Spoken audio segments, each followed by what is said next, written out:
Martín siempre fue un padre ejemplar, o al menos eso creía. Trabajaba 12 horas diarias para darle a su hija Sofía lo mejor. El colegio más caro, juguetes de última generación, viajes a lugares lejanos. Todo por ti, hija, le decía cada noche antes de apagar la luz de su habitación. Aunque la mayoría de las veces Sofía ya estaba dormida. El problema empezó cuando encontró el cuaderno debajo de la cama de la niña. Era un cuaderno de tapa negra, con páginas rayadas, donde Sofía había dibujado lo que parecía relojes, pero no eran relojes normales. Cada uno tenía 4 cuadrantes y en cada sesión aparecía una escena diferente. En el primer cuadrante siempre dibujaba a Martín frente a su computadora, el rostro iluminado por la pantalla, con un globo de diálogo que decía: "Ahora no, Sofía". En el segundo, lo veía hablando por teléfono mientras ella intentaba mostrarle un dibujo. En el tercero, dormido en el sofá mientras la niña miraba películas solita. Y en el cuarto cuadrante siempre estaba vacío, solo un círculo negro en el centro. Martín se rió al principio. "Es una forma tierna de decir que no paso tiempo contigo", le dijo a Sofía cuando la encontró dibujando otra vez. La niña lo miró hacia abajo y susurró: ¿No es eso, papá? El cuadrado vacío es donde tú deberías estar. A partir de ese día, las cosas empezaron a cambiar. Martín notó que el tiempo parecía moverse de forma extraña cuando estaba en casa. Un minuto frente a la computadora se convertía en una hora. Y cuando levantaba la vista, Sofía estaba ahí, quieta en la puerta, mirándolo con esos ojos grandes y oscuros. ¿Ya terminaste, papá? Preguntaba siempre, pero su voz sonaba como si viniera de muy lejos. Una noche, mientras revisaba los dibujos del cuaderno, Martín se dio cuenta de algo escalofriante. Los relojes no marcaban la misma hora. Cada día que pasaba, las agujas se movían hacia atrás y el cuadrado vacío empezaba a llenarse poco a poco con líneas difusas que parecían formar su rostro, pero un rostro distorsionado, con los ojos vacíos y la boca abierta como si gritara sin emitir sonido. Intentó cambiar. Llegaba temprano a casa, apagaba el celular, jugaba con Sofía, pero no importaba qué hacía. La niña siempre miraba hacia el mismo punto vacío detrás de él. No es suficiente. Le dijo una tarde, mientras dibujaba en el cuaderno. Ya es demasiado tarde para llenar el cuaderno, papá. Él ya está ahí. Martín giró la cabeza con fuerza, pero no vio nada, pero sintió algo, un aire frío, que le rozó el cuello, el sonido de un reloj, tic-tac, que no venía de ninguna parte, y la sensación de que alguien más estaba en la habitación. Al día siguiente, encontró el cuaderno abierto en la mesa. El último cuadrante ya estaba completo. Mostraba a 2 hombres sentados frente a Sofía. Uno era él, sonriendo y jugando con ella. El otro era su propia sombra, pero con forma humana, mirándolo con ojos de odio, mientras susurraba al oído de la niña, palabras que no se podían leer. Esa noche, Martín se despertó con el corazón latiendo a 1000 por hora. Sofía estaba de pie junto a su cama, sosteniendo el cuaderno. Él dice que eres un mentiroso, papá. Dijo la niña, y por primera vez su voz no sonaba infantil. Dice que te ocupas más por el dinero que por mí. Dice que nunca fuiste el padre que le dices haber sido y que ahora ella va a tomar tu lugar. Martín intentó agarrarla, pero sus manos atravesaron el cuerpo de la niña como si fuera humo. Miró hacia el espejo de la habitación y se encontró con la vista del hombre del dibujo. Su rostro, pero desfigurado por la rabia y el arrepentimiento, parado detrás de él con una sonrisa cruel. Al lado suyo, en el reflejo, Sofía jugaba felizmente con la figura, mientras él seguía ahí, inmóvil, como un fantasma en su propia vida. Al día siguiente, la empleada encontró a Martín sentado frente a su computadora, con los ojos abiertos pero vacíos. En la pantalla aparecía solo un mensaje escrito con letras infantiles. El tiempo que no das nunca se recupera. Sofía estaba en su habitación, dibujando en un nuevo cuaderno. En el centro de cada reloj, ahora solo había un cuadrante, y en él siempre aparecía el mismo hombre sonriendo, mientras la niña le mostraba dos dibujos con una alegría que nadie había visto. Muchos creen que el amor se mide en cosas materiales, pero en realidad se construye con minutos, segundos y momentos que nunca podemos recuperar. Suscríbete. Mi abuelo tenía la costumbre de sentarse en el portal después de comer, con su sombrero calado hasta las cejas y un cigarro liado entre los dedos. Las historias le salían como el humo, lentas, espesas, llenas de verdades que no se encuentran en los libros. Una tarde, mi hermano Felipe y yo nos sentamos a sus pies, como hacíamos siempre que el sol empezaba a caer. Les voy a contar algo que me pasó cuando tenía apenas 16 años, dijo, y su voz se volvió más grave, como si las palabras pesaran. Algo que nunca he podido olvidar. Esa tarde, viniendo del colegio, el camino se le hizo más largo de lo normal. El sol se estaba escondiendo rápido y la noche en el campo no avisa. Se viene encima de golpe. Mi abuelo apretó el paso, con la mochila colgando de un hombro y la vista fija en el camino de tierra. Fue entonces cuando lo vi. Un perro negro, flaco, parado en medio del sendero. No ladraba, no gruñía, solo miraba. Mi abuelo siguió caminando, pero el perro comenzó a seguirlo. Al principio, era un animal normal, de esos que uno ve en cualquier rancho, pero cada vez que mi abuelo volteaba, el perro era más grande. Crecía, decía mi abuelo, y sus manos temblaban como si aún lo estuviera viendo. Crecía con cada paso que daba. El miedo le apretó el pecho. Empezó a correr. El perro también. Las pisadas del animal sonaban como piedras cayendo, y su sombra se alargaba en el suelo, cubriendo el camino.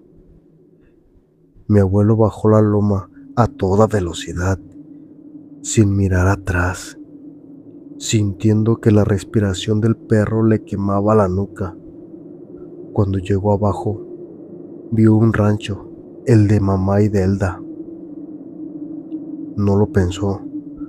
Abrió la puerta y se metió como alma que lleva el diablo. La señora Idelda era una mujer solitaria, de esas que viven en las orillas de los pueblos y de las que todos murmuran, pero nadie se acerca. Cuando vio a mi abuelo entrar así, se asustó. Oiga, ¿por qué se mete así en mi rancho? Le gritó. Mi abuelo no podía hablar, solo señalaba la puerta, llorando como un niño chiquito. La señora Idelda Miró por la ventana, vio al perro, pero no era un perro, era una cosa enorme, negra, con los ojos que brillaban en la oscuridad. Cerró la puerta de golpe y empezó a rezar. O no sé si era rezar, maldecía palabras que mi abuelo no entendía, en una lengua que no era de este mundo. Pero la cosa seguía golpeando. La madera crujía, los goznes chillaban. Pensé que ahí moriría, decía mi abuelo. Estaba debajo de la mesa temblando, oyendo cómo esa bestia quería entrar. La puerta empezó a ceder, un golpe más y se abría. Entonces la señora Idelda agarró un recipiente con agua. Sin dudar, la esparció por todo el lugar, las paredes, las puertas, el suelo. El silencio llegó de golpe. Los golpes cesaron, el viento se detuvo, todo quedó quieto. La señora Idelda se asomó con cuidado afuera. En medio del camino había una mujer. Su cuerpo humeaba, como si estuviera ardiendo por dentro. Humo negro, espeso, que salía de su piel. La mujer miró hacia el rancho, luego se puso en 4 patas, como un animal, y corrió monte adentro, perdiéndose entre los árboles. Mi abuelo lloraba debajo de la mesa. La señora Idelda se acercó, lo miró un momento y le dio un coscorrón en la cabeza. No vuelvas a meterte en líos a estas horas, muchacho. Le dijo, pero no lo echó. Le dio café, lo dejó dormir ahí esa noche. Mi abuelo, al día siguiente, le ayudó a arreglar la puerta que había dañado la bruja. Desde entonces, fueron amigos. Mi abuelo iba seguido a visitarla, a llevarle leña y ayudarle con lo que necesitara. Ella le enseñó cosas, pero nunca quiso contar qué. Cuando la señora Idelda murió, mi abuelo ya era un hombre mayor, pero no se olvidó de ella. Tienen que llevarle flores, nos dijo. Esa mujer me salvó la vida. Y así lo hicimos. Cada año vamos a su tumba en el pequeño cementerio del pueblo. Llevamos flores, las que más le gustaban, y mi abuelo se queda un rato en silencio, mirando la cruz. Gracias, Idelda, decía siempre. Gracias por aquella noche.